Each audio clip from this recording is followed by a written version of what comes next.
किसी ने क्या खूब कहा है, जिंदगी रंग बदल के तू मेरा इम्तिहान ना ले।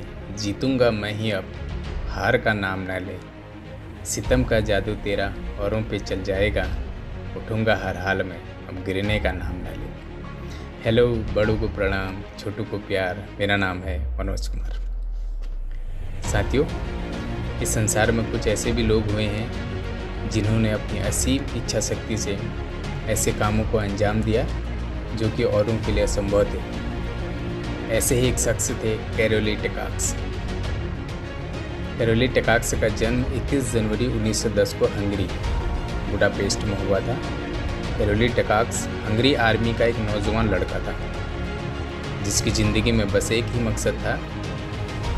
उसका मकसद था दुनिया का सबसे अच्छा पिस्टल शूटर्स बनना।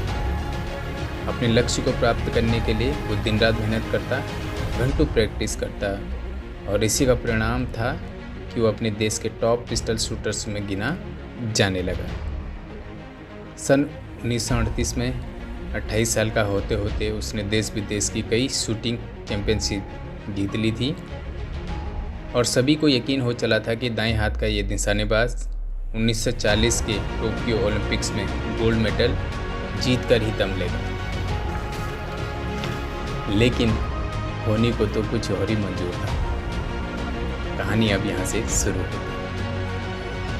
एक दिन एक आर्मी ट्रेनिंग सेशन के दौरान उसके दाएं हाथ में मौजूद एक हैंड ग्रेनेड फट गया। इस हादसे में उसने अपना दाएं हाथ गंवा दिया और इसके साथ ही उसका ओलंपिक गोल्ड मेडल जीतने का सपना भी चकनाचूर हो गया।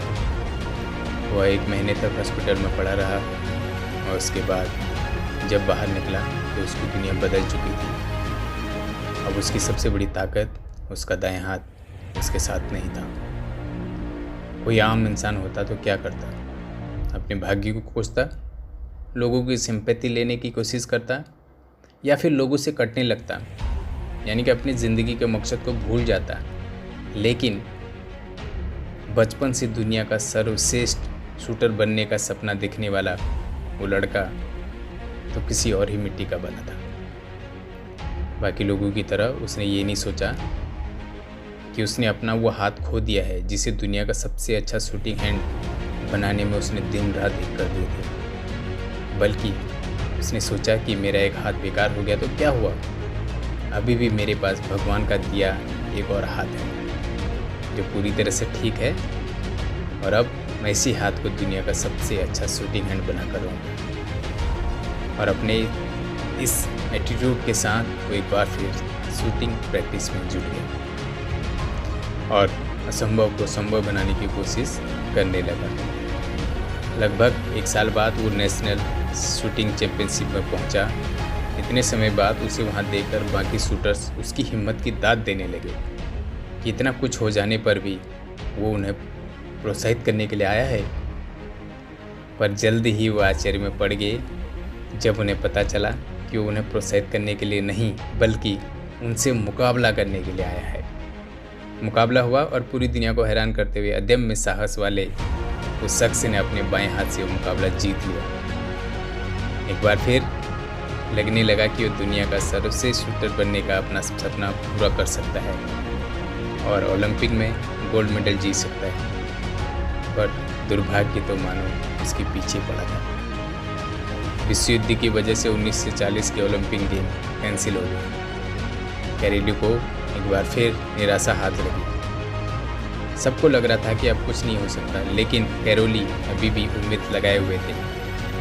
उन्होंने अपने अभ्यास को 1944 ओलंपिक्स के लिए जारी रखा, पर एक बार फिर विश्व युद्ध की वजह से वह ओलंपिक भी कैंसिल हो गया। अब कैरोली की उम्र भी उनका साथ छोड़ रही थी, लेकिन इसके बावजूद वे हार मानने के लिए तैयार नहीं थे।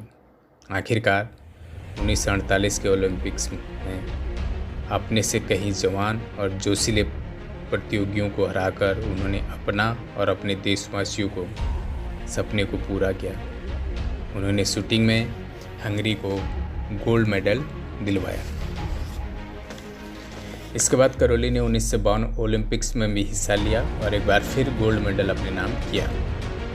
तो साथियों, कैरोली टेकाक्स की अनबिलीवेबल स्टोरी हर उस शख्स के लिए एक बहुत बड़ा संदेश है जो जरा सी परेशानी आने पर हार मान लेते हैं, जो अपनी असफलता के 50 कारण गिनाने में आगे रहते हैं पर सफल होने की एक भी वजह नहीं बता पाते।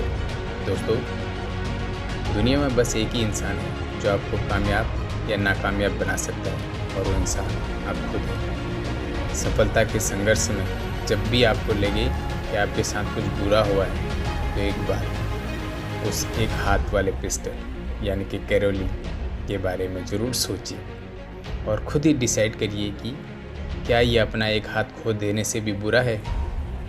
देखो, लाइफ में अप्स एंड डाउन्स को आने को हम नहीं रोक सकते, पर हम अपने साथ बुरा होने पर कैसे रिएक्ट करते हैं, इस चीज़ को ज़रूर कंट्रोल कर सकते हैं। इसलिए सिचुएशन चाहे कितनी भी बुरी हो जाए, अपना एटीट्यूड पॉजिटिव बनाए रखें, अपना ध्यान अपने लक्ष्य पर लगाए रखिए और इस दुनिया को अपनी मंजिल पाकर दिखाइए। अंत में इतना कहना चाहता हूँ कि किस्मत में लिखी हर मुश्किल टल जाती है, यदि हो बुलंद हौसले तो मंजिल मिल ही जाती है।